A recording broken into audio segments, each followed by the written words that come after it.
여러분들은 어떤 소원들을 갖고 있습니까? 옛날에 그 소녀시대라는 그런 그 여자 걸그룹이 있었는데, 뭐 소원을 말해봐 라는 그런 제목으로 노래를 했더라고요. 소원을 말해봐. 여러분들 소원을 말하면은 마치 요술 램프에서 지니가 나와서 여러분들의 소원을 이루어지면은 얼마나 좋겠습니까? 그러나 우리에게는 그런 요술 램프 같은 것이 없습니다. 어떤 소원을 갖고 있든지 간에 그 소원 모두가 하나님 안에서 이루어지는 여러분들이 다 되시기를 예수 그리스도로 축원합니다. 하나님 안에서요. 백범 김구 선생님의 백범 일지에 보면 이런 내용이 있습니다.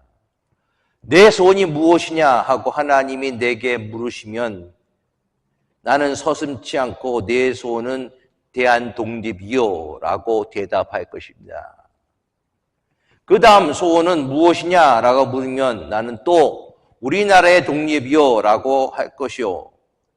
또 그 다음 소원이 무엇이냐 하는 세 번째 물음에도 나는 더욱 소리를 높여서 나의 소원은 우리나라 대한의 완전한 자주 독립이요 라고 대답할 것이다. 우리가 감히 상상할 수 없는 그런 높은 지경의 소원을 갖고 있습니다. 우리는 이 글을 통해서 김구 선생님께서 우리나라를 얼마나 사랑했는지 그리고 한국의 독립을 얼마나 원했는지를 우리는 알 수 있습니다. 처음에 여러분들의 소원이 무엇입니까? 라고 여쭤봤습니다. 예수 믿는 사람들의 소원, 예수 안 믿는 사람 소원하고 좀 달라야 되겠죠. 그렇다면 예수 믿는 사람의 소원은 어떤 것이 돼야 되겠습니까? 찬송가 37장에 이런 가사가 1절에 있습니다.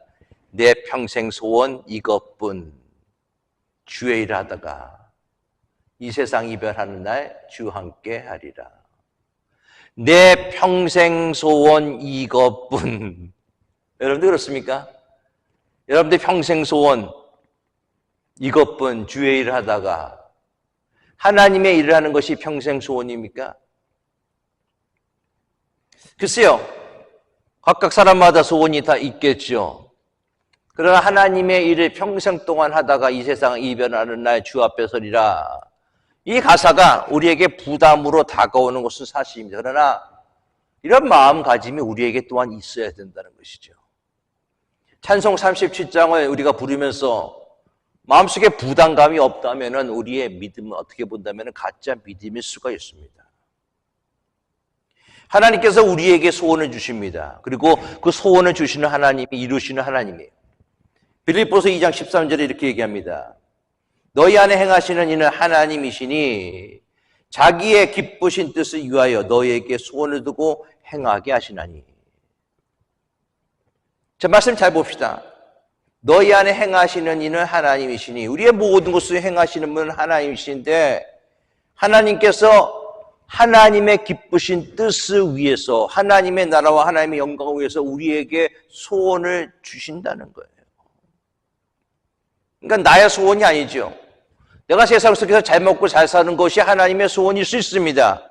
하나님께서 여러분들에게 그렇게 만들고 그것을 통해서 하나님 영광 받기 원하신다면 그렇게 만들어 주실 것입니다. 그리고 행하게 하실 것이죠. 그러나 하나님의 기쁘신 뜻이 무엇인가라는 것을 우리가 분명히 파악할 필요가 있습니다. 소원이 없는 사람은 없습니다. 모든 사람들이 소원을 가지고 있습니다. 저도 소원을 가지고 있습니다. 여러분도 소원을 각각 다 갖고 계실 거예요. 그러나 이 모든 소원을 하나님께서 이루어 주셔야 된다는 것이죠. 하늘의 문이 열려야 되는 것입니다. 하나님이 응답해 주시고 하나님이 허락해 주셔야 가능한 것입니다. 그것이 바로 하나님 안에서 소원이에요. 소원을 가진 한 여인이 있었습니다. 그녀의 소원은 자기 딸이 귀신 들렸기 때문에 자기의 딸이 낫기를 원하는 소원을 가진 한 여인이 예수님을 찾아옵니다. 오늘 예수님을 만난 이야기 바로 가나안 여인의 믿음에 대해서 함께 나눠보기를 원합니다. 그녀에게는 단 한 가지 소원이 있었어요. 바로 귀신 들린 딸 하나. 그 딸이 건강해지기를 원합니다. 매일매일 그 딸을 바라보는 것이 너무나 힘들고 너무나 어려워요. 매일 귀신 들렸기 때문에 뒤둥글고 자빠지고 또 이상한 행동을 하고 하는 그 딸을 보기에 너무나 힘이 들었습니다. 그런 가운데서 예수님이 자기 지역에 오셨다는 소문을 듣고 예수님을 찾아와서 소리치면서 딸을 고쳐달라고 간청합니다. 제자들과 예수님의 이상한 말씀이 있었음에도 불구하고 아랑곳하지 않냐고 오직 딸을 살리는 마음으로 예수님의 발 앞에 엎드려 호소하는 여인에게 주님께서는 이렇게 말씀하십니다. 내 믿음이 그도다. 내 소원대로 되리라. 그때부터 그 딸이 나음을 받았다라고 성경은 기록하고 있습니다. 내 믿음이 그도다. 내 소원이 되리라. 예수님은 종종 믿음에 대해서 말씀하셨습니다. 좋은 믿음 가지고 있으므로 칭찬받는 자가 있는가 하면은 믿음이 약하기 때문에 책만 받는 자가 있었습니다. 지난주에 봤던 백부장의 믿음도 예수님께서 칭찬하셨던 믿음이에요. 이스라엘 온 땅에 이런 믿음을 가진 자를 내가 볼 수 없었다라고 얘기합니다. 오늘 가나안 여인도 이스라엘 사람이 아닙니다. 이방 사람이에요. 수로보니게 여인이라고 다른 복음서에는 기록되어져 있습니다. 그런데 이 여인에 대한 마지막 평가는 믿음이 좋다라고 말씀하세요. 참 신기하죠? 제자들에게도 믿음이 좋다라고 말씀하지 않으셨습니다. 다른 모든 사람에게도 믿음이 좋다라고 얘기하지 않았어요. 이방 여인, 이방 백부장에게 이렇게 칭찬하셨습니다. 여러분들 우리도 이방인입니다. 그렇죠? 저와 여러분들도 이방인이에요. 성경의 기준에 따르면 우리도 이방인입니다. 선택받은 이스라엘 민족이 아니죠. 그러나 이방인은 우리에게도 예수님께 칭찬받는 믿음을 가질 수 있기를 예수 그리스도의 이름으로 축원합니다.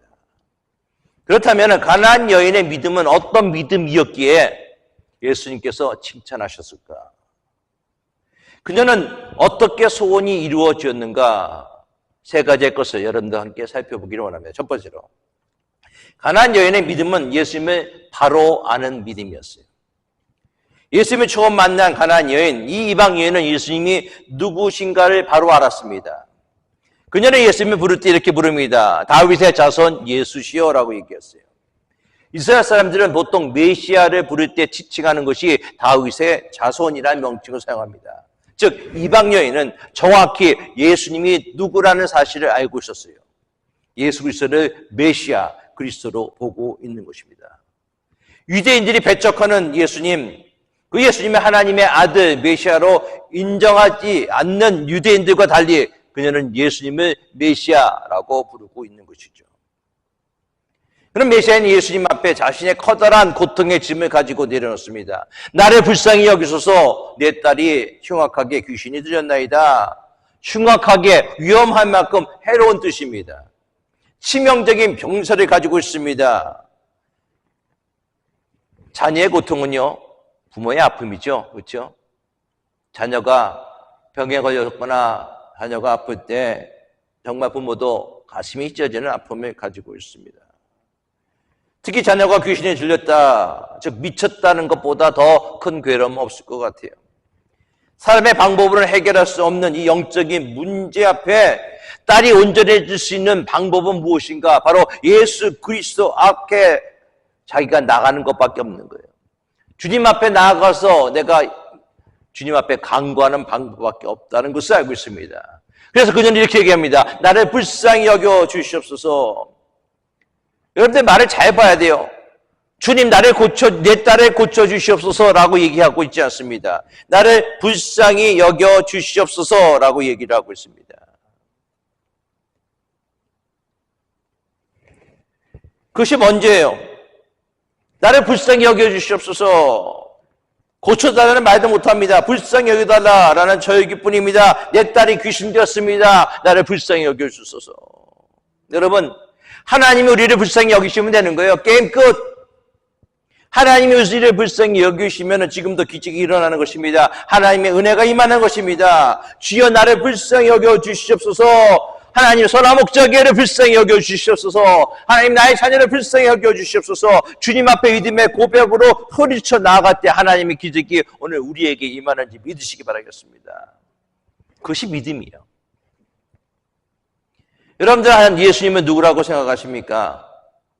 오늘 이 가나안 여인은 예수님께 주여라고 얘기합니다. 예수님이 여러분들 구주라고 생각하십니까? 가나안 여인은 예수님께 오기 전에 가장 저주받은 자, 가장 비천한 자, 귀신 딸린 딸을 가진 자, 남에게 손가락질 받고 살아왔던 그런 여인의 모습입니다. 그러나 이 여인은 자기의 문제를 예수님께 가지고 나왔을 때 어떻게 본다면 가장 축복받은 여인으로 바뀌게 되는 계기가 됐다는 것이죠. 여러분, 우리의 약함은 하나님의 능력이 나타났음을 믿으시기 바라겠습니다. 가나안 여자의 약함은 예수님의 능력을 만나게 되면은, 가나안 여인의 그 절규는 예수 그리스도를 만나게 되면 축복의 찬양으로 바뀌게 된다는 사실을 믿을 수 있기를 바라겠습니다. 마지막으로 기댈 수 있는 것이 바로 예수님이에요. 우리가 마지막으로 가지고 나올 수 있는, 우리가 마지막으로 말할 수 있는 것이 있습니다. 바로 예수 그리스도예요. 그렇기 때문에 우리가 가지고 나갈 수 있는 곳이 있고 가지고 나갈 수 있는 분이 있다면은, 그분에게 가지고 나아간다면은 여러분들의 불행은 더 이상 불행이 아님을 분명히 믿으시기 바라겠습니다. 여러분들, 내가 잘 나가면요 예수님 찾을 필요가 없다고 생각하는 사람이 상당히 많이 있습니다. 그런데 하나님을 찾지 아니하고 하나님 없는 삶이 과연 축복일까요? 어떻게 보면 나의 잘됨이, 나의 건강이 역설적으로 내가 화가 되고 저주가 될 수도 있어요. 내가 건강이기 때문에, 내가 문제가 없기 때문에 예수님을 더욱더 안 찾는 거죠. 이전에, 제가 오래전에 어떠한 교회에 다니시는 한 분의 이야기를 들은 적이 있어요. 그 교회는 장소가 아주 길목에 있어요. 사람들이 오고 가는 그런 길목에 딱 그 교회 하나가 딱 있습니다.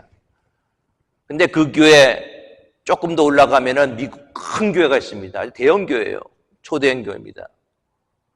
그러니까 미국 교회, 유명한 교회니까 그 교회 가서 예배 드리고 또 오고, 안 그러면은 한인교회에서 실망하고 그 교회 가서 예배 드리고 가는 사람들이 항상 그 교회를 지나쳐요. 물론 반대편에서 오시는 분들은 지나치지 못하지만은. 그러니까 눈에 보이는 거예요, 교회가. 그러니까는 이분들이 미국 교회 다니다가 한인교회 가야 되겠다라고 생각할 때는 그 교회를 먼저 생각한답니다. 그래서 교인들이 찾아온다는 거예요. 이분이 이렇게 얘기합니다. 목사님, 저희 교회는요 전도하지 않아도 사람들이 제 발로 찾아 들어와요. 왜냐하면 미국 교회 가다가 저희 교회를 보면서 찾아오더라고요. 전도하지 않아도 찾아온다는 거예요. 그런데 그것이 축복이 있지 않습니까? 아니에요. 전도를 해야 되는 것이죠. 전도하지 않아도 찾아온다. 그것이 교회가 좋아서, 교회가 하나님의 능력이 나타나서가 아니라 지나가다 봤기 때문에, 어떻게 본다면 나의 잘됨이 오히려 역설적으로 화가 되고 저주가 될 수가 있다요. 그러나 나의 약함이, 나의 부족함이, 나의 어려움이 전능하신 하나님을 만나는 통로가 된다면 나의 불행은 오히려 축복이 될 수 있다는 사실을 믿으시기 바라겠습니다. 가나안 여인의 이 문제는요, 예수님 앞에 가지고 나올 때 문제가 아니라 축복으로 변했던 사실을 우리는 잘 알고 있습니다. 그전에 확신했어요. 확신을 가지고 나옵니다. 여러분들, 하나님 앞에 나올 때, 하나님 앞에 기도할 때 확신을 가지고 기도할 수 있는 여러분들 모습 될 수 있기를 바라겠습니다. 예수님만이 자기의 딸을 사탄의 결박에서 풀어주실 전능자라는 그런 확신이 있었어요.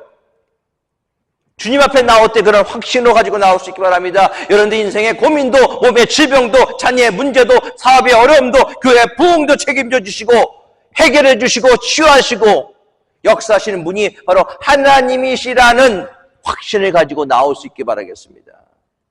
그럴 때 하나님의 놀라운 위대한 역사가 일어나는 거예요. 두 번째로 이 가나안 여인의 믿음은 믿음의 장애문을 뛰어넘는 믿음이었습니다.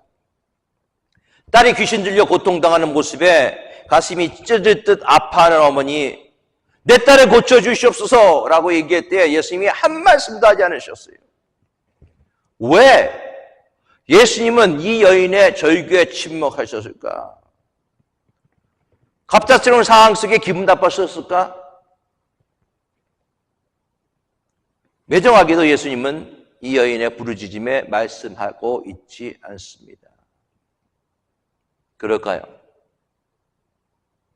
가난한 여인이 끌려와서 사람들이 예수님께 얘기합니다. 이 여인은 어떻게 할까요? 예수님 말씀하시죠. 죄 없는 사람이 먼저 돌로 쳐라 하시면서 땅에 앉으셔서 뭘 쓰고 계셨습니다. 뭘 쓰고 계셨을까요? 아무 말씀도 안 하셨어요. 왜 예수님은 아무 말씀도 안 하셨을까? 예수님이 의도적으로 침묵하신 거예요. 이 여인의 믿음을 키우기 위해서 의도적으로 침묵하신 것입니다. 때때로 하나님 우리에게 침묵하실 때가 있어요. 우리가 부르짖고 우리가 기도하더라도 하나님이 우리의 기도를 안 들어주시는 것처럼 침묵할 때가 있습니다. 여러분들, 하나님이 침묵하시는 것은요, 여러분들에 대한 무관심이 아니에요. 우리의 믿음을 키우기 위한 침묵임을 분명히 아실 수 있기 바라겠습니다. 하나님의 침묵은 더 많은 것을 우리에게 말씀하고 계시는 거예요. 예수님이 아무 말씀 안 하시니까 제자들이 답답했어요. 참다 못한 제자들이 소리지는 여인이 안타까웠는지 예수님께 얘기합니다. 그 여자가 우리 뒤에서 소리 지르니 그를 보냈어서 지네들이 보냈지. 왜 예수님께 와서 그런 얘기하지? 그때서 예수님이 제자들에게 이렇게 얘기합니다. 제자들에게 얘기하죠. 나는 이스라엘 집에 잃어버린 양 외에는 다른 데로 보내심을 받지 아니하였노라. 뜬금없이 이상한 소리를 하십니다. 원론적인 말씀을 하십니다. 이 말씀을 많은 목회자들이 오해하고 있습니다. 예수님이 여자의 청을 거절하였다고, 예수님이 유대인을 위하여 오셨다고 그렇게 해석을 하고 있습니다. 그러나 아니에요. 오늘 본문은 예수님을 반대하는 바리새인들과 서기관을 떠나서 예루살렘에서 두로와 시돈을 거쳐서 가십니다. 왜 이방 사람들이 사는 곳에 가신 이유가 무엇일까요? 두로와 시돈. 놀러 가셨을까요? 아니에요. 복음 전하러 가셨습니다. 요한복음 4장에는 예수님이 제자들에게 이렇게 말씀하십니다. 내가 사마리아를 통과해야 하겠다. 왜 사마리아를 통과해야 됩니까? 사마리아 여인을 만나기 위해서. 여자가 계속 시끄럽게 하니까는 제자들이 예수님께 그녀를 보내라고 하자 예수님이 제자들에게 나는 다른 데로 보내심을 받지 아니하였다라고 하십니다. 어쩌면 그녀를 보내는 것은 내가 할 일이 아니라라는 뉘앙스를 띄웁니다. 아마 제자들은 속으로 이렇게 말할 수 있을 거예요. 아니, 이 시끄러운 여자 다른 데로 보내시라고요. 좀 떼어내시라고요. 이렇게 얘기했는데 뜬금없이 자기가 이스라엘에 잃어버린 양에게만 보냄 받았다는 이야기를 하시는 이유가 무엇인가? 그런 가운데 여자가 다가옵니다. 슬금슬금 다가와서 고래고래 소리 지르던 여자가 예수님 앞에 다가옵니다. 그리고 경배와 복종의 의미로서 예수님 앞에 엎드리죠. 그런 다음에 얘기합니다. 주님, 나를 도와주소서. 맨 처음에 여자의 반응은 뭐죠? 주여 나를 불쌍히 여겨 주시옵소서라고 얘기합니다. 두 번째 예수님께 얘기했던 이 여자는 주여 나를 도와주소서라고 얘기합니다. 이때 이 여인에게 예수님이 어떤 말씀하십니까? 26절이에요. 대답하여 가라사대 대답하여 이르시되 자녀의 떡을 취하여 개들에게 던짐이 마땅하지 아니하리라. 여기서 자녀는 선민 이스라엘을 가리킵니다. 걔는 유대인 이방인을 가리킵니다. 당시 유대인들은 이방 사람을 개 취급했어요. 이 말을 들었을 때 아마 여인은 너무나 황당해서 아마 입만 벌린 채 뒤통수 친 채로 가만히 있을 수밖에 없었을 거예요. 은혜가 많으시고 긍휼이 많으신 예수님, 어떤 사람도 예수님께 나와서 도와달라고 얘기했을 때, 치료해달라고 얘기했을 때 중풍병든 자를 일으키시고 간절린 자를 치유하시는 예수님, 아픈 자를 치유하신 예수님께서 말씀하신 내용에 대해서 충격을 받았을 것입니다.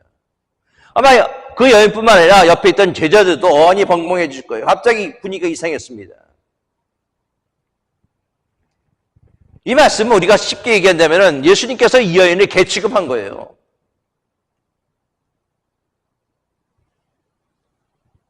개들에게 던짐이 마땅하지 아니라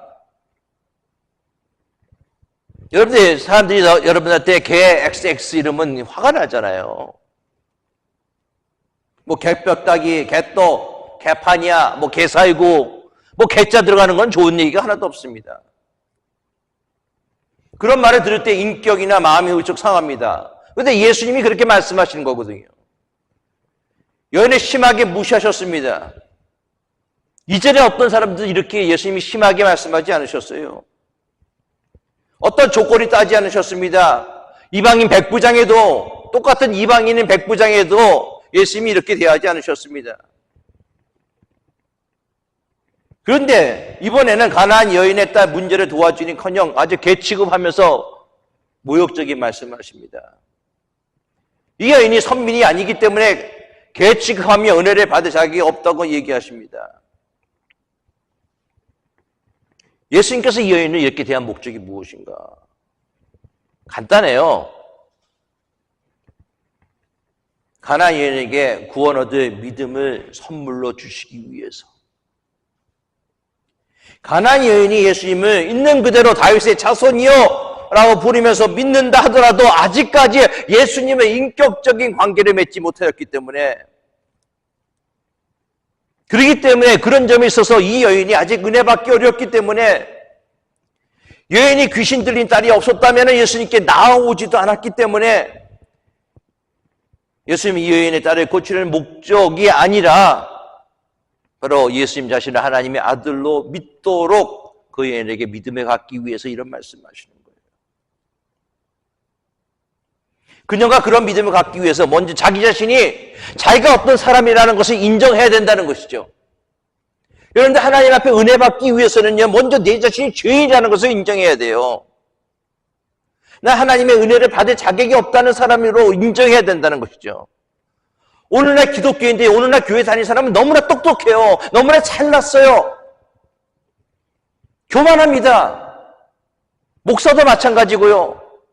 교회 신도들도 마찬가지예요. 하나님의 귀한 은혜를 받기 위해서 내가 먼저 깨어져야 되는 것입니다. 내가 먼저 부서져야 돼요. 내가 죄인입니다 라는 그런 마음을 있어야 된다는 것입니다. 여러분들 자존심이 깨어져야 돼요. 그래야 하나님의 은혜를 받을 수 있습니다. 이 여인이 아무리 똑똑한 이방인이지 하더라도 하나님 없이는, 하나님의 은혜 없이는 개 같은 존재에 불과하다는 사실을 알아야 된다는 것이죠. 바로 우리 자신도 마찬가지예요. 여러분들이 아무리 똑똑하고 여러분들이 가진 돈이 아무리 많았고 여러분들이 교회 생활을 수십 년 했다 하더라도, 직분을 가지고 있다 하더라도 아직도 깨어지지 못했다면 그 직분은 허물뿐인 직분일 수밖에 없다는 것이죠. 하나님 앞에 깨어질 수 있기 바라겠습니다. 하나님 앞에 겸손한 모습으로 나아갈 수 있기 바라겠습니다. 그래서 이 여인의 믿음은요, 세 번째로 자존심을 버리는 믿음이 되어야 돼요. 개 취급당한 여인의 반응이 어떻습니까? 27절 보세요. 여자가 이르되 주여 올소이다마는 개들도 제 주인의 상에서 떨어지는 부스러기를 먹나이다. 여자의 반응은 주여 올소이다. Yes, Lord, indeed. 맞아요, 나는 개입니다 라고 얘기하는 거예요. 예수님의 말씀을 인정한다는 것이죠. 자신은 개 같은 존재고 하나님의 축복을 받을 수 없는 존재라고 얘기합니다. 예수님의 말씀은요, 감정적으로 대하지 않았어요. 얼마나 중요한지 아십니까? 다른 사람들이 여러분들을 개 취급할 때 감정적으로 대하지 않기 바라겠습니다. 예수님의 말씀이 아무리 힘든 말씀이라 할지라도 겸손하게 자기가 개 같은 자 맞습니다 라고 얘기하는 거예요. 그러면서 뭘 구하죠? 오로지 주님의 은혜만 구합니다. 적극적으로 구하죠. 그 여인이 이렇게 얘기합니다. 개들도 제 주인의 상에서 떨어지는 부스러기를 먹나이다. 예수님께 은혜를 구하기 위해서, 하나님의 긍휼을 받기 위해서 자존심도 다 버리는 거예요. 겸손히 은혜를 구할 때 축복을 누릴 수 있습니다. 겸손이란 없는 것을 인정하는 것이 아닙니다. 있는 것을 있는 그대로 인정하는 거예요. 예수님의 말씀 그대로 인정하는 것이 겸손입니다. 자존심을 내세우지 않는 것이 겸손이에요. 종교개혁의 첫 번째 시점 뭔지 아십니까? 나는 죄인입니다 라고 고백하는 거예요. 이사야가 성전에서 하나님을 만났을 때 나는 죄인입니다 라고 얘기하고 있습니다. 베드로가 예수님의 말씀에 따라서 깊은 곳에 가서 그물을 던지고 난 다음에 베드로의 입에서 나온 말이 나는 죄인입니다, 나를 떠나소서 얘기합니다. 그럴 때 하나님의 은혜가 임한다는 것이죠.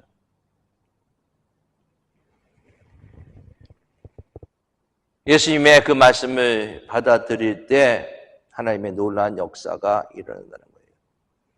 그럴 때 이 여인에 대한 예수님의 반응입니다. 29절입니다. 이에 예수께서 대답하여 이르시되 여자여 내 믿음이 크도다 내 소원대로 되리라. 여인의 고백에 칭찬을 아끼지 않으셨습니다. 그리고 내 소원대로 되리라 축복하십니다. 그러고 난 다음에 그때부터 그의 딸이 나으리라 라고 기록되어 있습니다. 예수님은 가나안 여인의 믿음을 축복하시고 딸의 문제도 해결해 주셨습니다. 내 믿음이 크도다.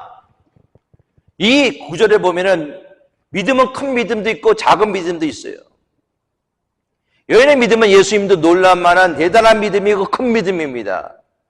예수님이 축복한 그 즉시에 여인의 딸은 나았습니다. 놀란 기적이 일어나는 것이죠. 이 가나안 여인은 예수님의 거절과 냉대에 포기하지 않고 끈질기게 낙심하지 않고 예수님께 간구합니다. 하나님께 은혜를 받기 위해서 간구합니다. 마가복음 7장 29절 30절에는 똑같은 사건을 이렇게 기록하고 있습니다.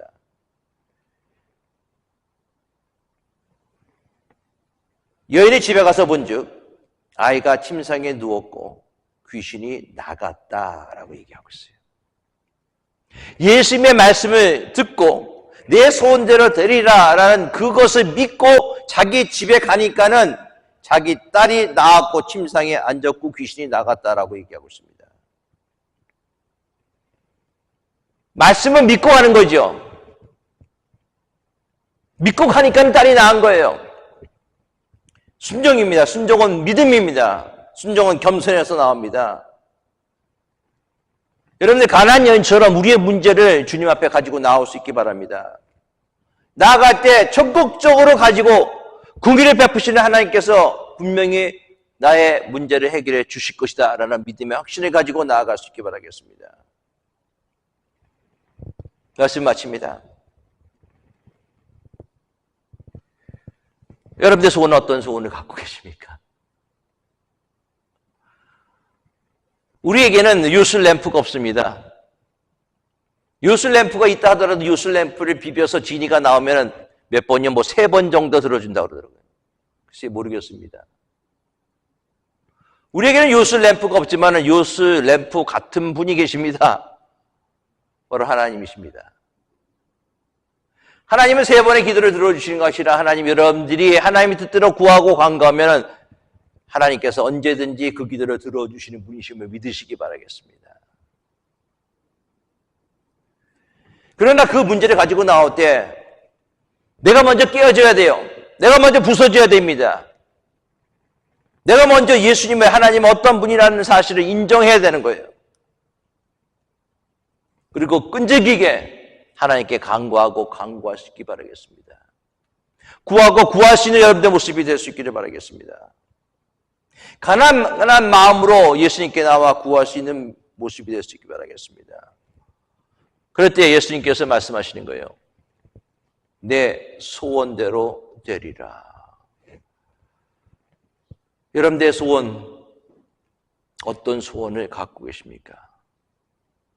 내 평생 소원 이것뿐 주의 일을 하다가 이 세상 이별을 하는 날 주 앞에 서리라. 정말 하나님이 기뻐하시는 소원을 갖고 있기를 바라겠습니다. 하나님이 원하시는 그런 믿음의 사람들이 다 됐을 수 있기를 바라겠습니다. 예수님을 만난 사람, 가나안 여인, 그 여인에게 내 믿음이 크도다, 내 소원대로 되리라 말씀하셨던 그 예수님의 말씀이 바로 여러분들의 귓가에 들릴 수 있기 바라겠습니다. 그런 믿음의 사람이 다 될 수 있기를 예수 그리스도의 이름으로 축원합니다. 기도하겠습니다.